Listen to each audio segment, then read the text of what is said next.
5월 15일 오늘의 말씀은 창세기 42장 1절에서 17절입니다.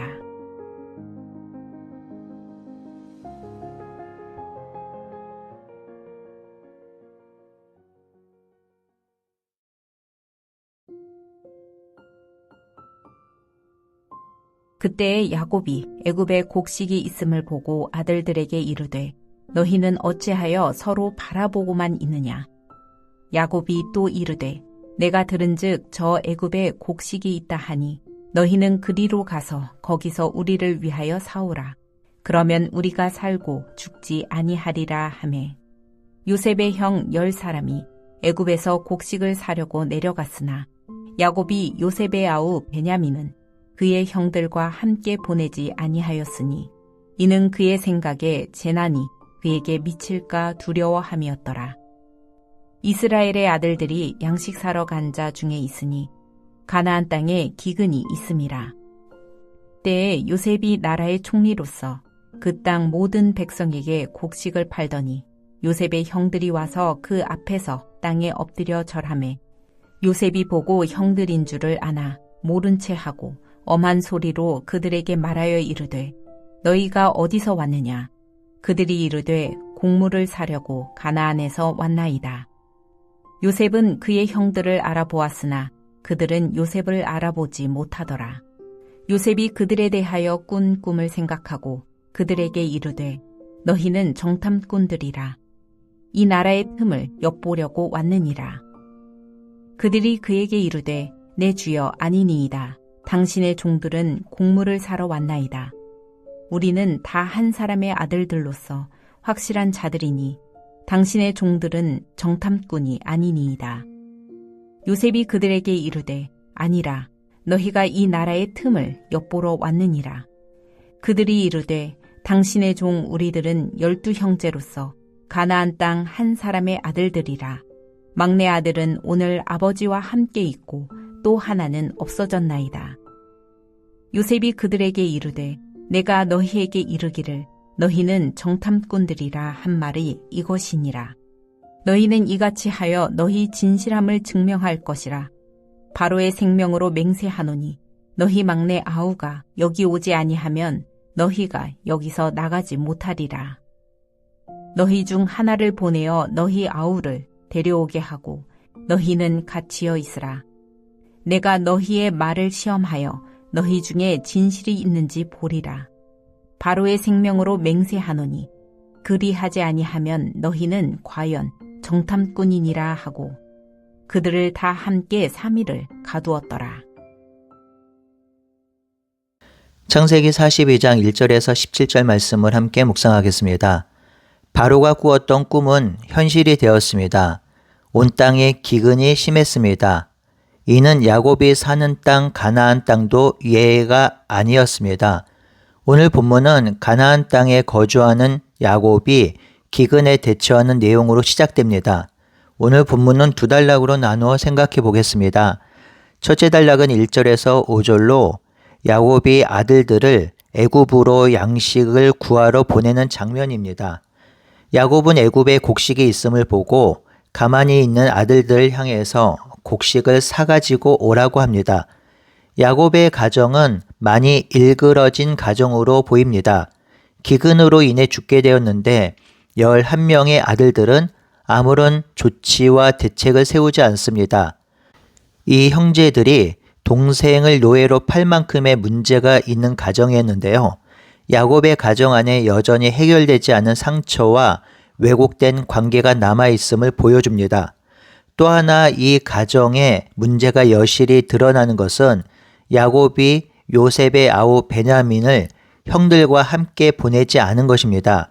이유는 5절에 보면 요셉을 잃어버린 것처럼 베냐민도 잃어버릴까 두려웠던 것입니다. 야곱은 어리석은 행동을 하죠. 오늘 본문의 베냐민을 표현할 때 요셉의 아우 베냐민이라고 합니다. 즉 요셉을 요셉과 연관시켜 설명합니다. 야곱은 4명의 아내, 즉 삼촌 라반의 딸 레아와 라헬, 그리고 그들의 여종 빌하와 실바에게서 12명의 아들을 얻습니다. 그런데 이 중에서 가장 사랑하는 레아에게 11번째 아들 요셉과 12번째 아들 베냐민을 얻지요. 야곱은 라헬에게서 얻은 요셉을 더 사랑했습니다. 그래서 형들의 시기를 얻었고 결국 그 꿈 이야기 때문에 노예로 팔려버렸습니다.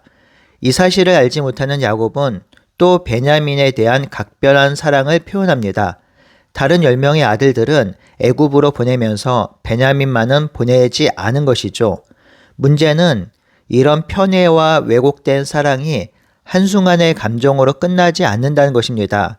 그 상처와 왜곡은 여전히 가정 안에 남아 있었고 형들과의 관계에서도 영향을 주고 있었습니다. 창세기는 한 가정에 있는 죄와 상처가 얼마나 가족 공동체나 공동체를 흔들 수 있는지를 잘 보여줍니다. 가정은 신앙을 배울 수 있는 가장 기초가 되는 곳이지요. 그렇게 가정 안에서 사랑과 관계, 말, 행동은 매우 중요합니다. 우리는 믿음과 신앙으로 가정을 세울 수도 있고 지켜나갈 수도 있지만 반대로 믿음과 신앙을 무너뜨릴 수도 있습니다. 두 번째 단락은 6절에서 17절로 요셉이 양식을 구하러 온 형들을 만나는 장면입니다. 요셉이 애굽의 총리로 그 땅의 모든 곡식을 팔 때 야곱의 아들들을 만납니다. 요셉은 형들인지 아나 형들은 그가 요셉인지 알지 못하지요. 6절의 형들이 그 앞에서 절합니다.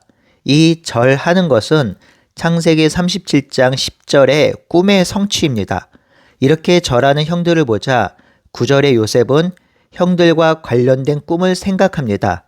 요셉은 형들이 자기 앞에 절하는 모습을 보면서 오래전 하나님께서 보여주셨던 꿈을 기억했습니다.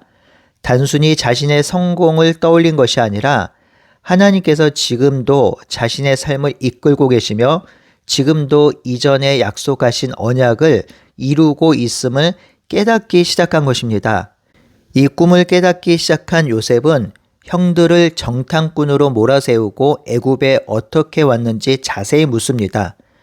형들은 자신이 정탐꾼이 아니라고 하며 가족이 있음을 설명합니다.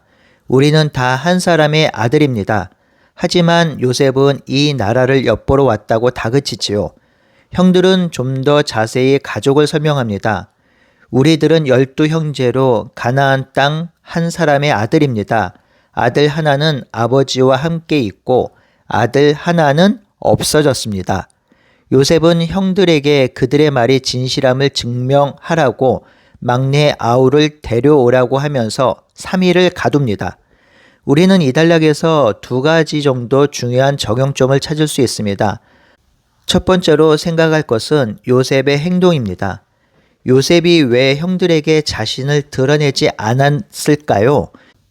그 이유는 단순히 자신의 꿈을 이루기 위함이 아니라 하나님께서 이루어 가시는 더 큰 계획과 섭리를 분별하고 있었기 때문입니다.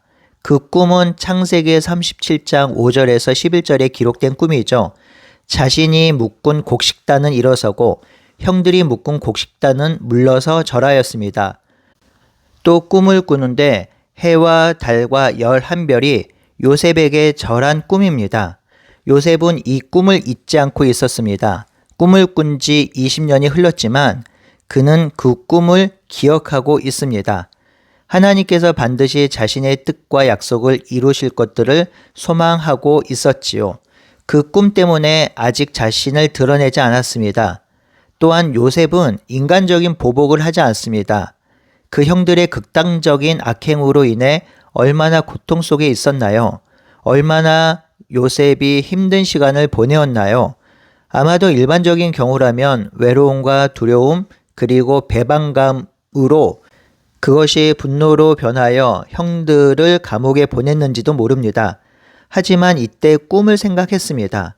형들이 절하는 것을 실제로 보면서 꿈을 기억했습니다. 그 꿈 속에서 하나님이 이루어가시는 언약의 계획을 바라보았을 것입니다. 보복이 답이 아니라 생각했겠지요. 요셉은 화해를 선택합니다. 요셉은 형들 가족을 애굽으로 데리고 올 계획을 세웁니다. 아직 기근이 많이 남아 있으므로 야곱의 가족을 이주시킬 큰 그림을 세웠던 것입니다. 그래서 요셉은 형들을 그 자리에서 형벌을 내리거나 자신을 노출하지 않은 방법으로 그들 앞에 섭니다. 요셉은 하나님께서 주신 꿈을 이루기 위해서 자신의 감정을 잘 다스리고 있습니다. 사랑하는 성도 여러분, 하나님은 이 땅을 회복하기 위해서 큰 그림을 그리시고 이루고 있습니다. 그리고 그 그림의 완성을 위해 교회를 세우시고 우리에게 그것을 그려내라고 하셨습니다. 하지만 지금 같은 시기에 하나님의 큰 그림을 바라보고 따르기가 쉽지 않습니다. 이 땅에 하나님 나라를 완전히 회복시킨다는 하나님의 뜻과 약속을 믿기 어렵고 따르기도 어렵습니다. 하지만 우리의 감정이나 기분이나 느낌을 따라 생각하지 않기를 바랍니다. 하나님이 말씀하시고 이루실 사실을 믿고 그 기초 위에 살아가길 소원합니다. 하나님은 자신의 구원 계획과 약속을 반드시 그리고 속히 이루실 것입니다. 또 한 가지 살펴볼 것은 요셉은 형들에게 회개하고 뉘우칠 기회를 주고 있는 것입니다.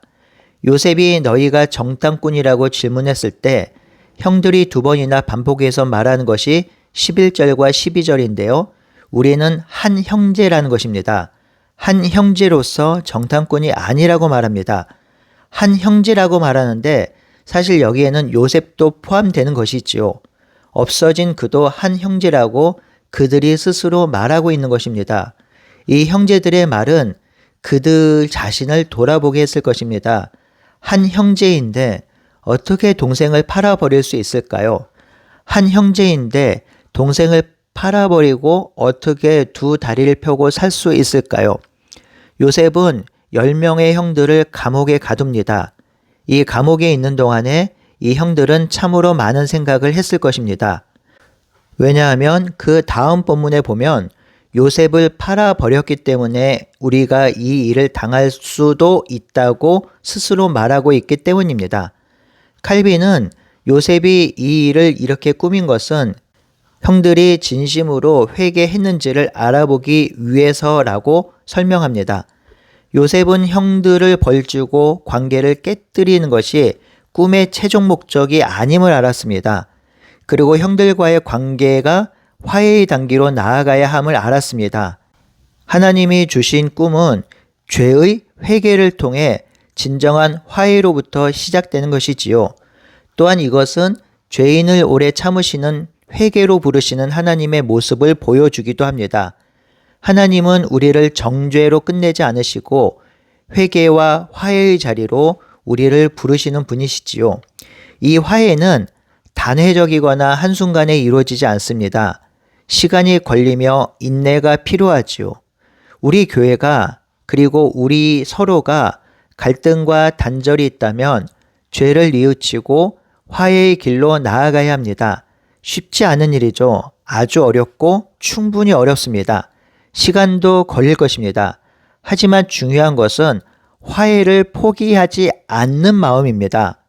사랑하는 성도 여러분, 우리 하나님이 주신 뜻과 약속과 언약을 잊지 않기를 소원합니다.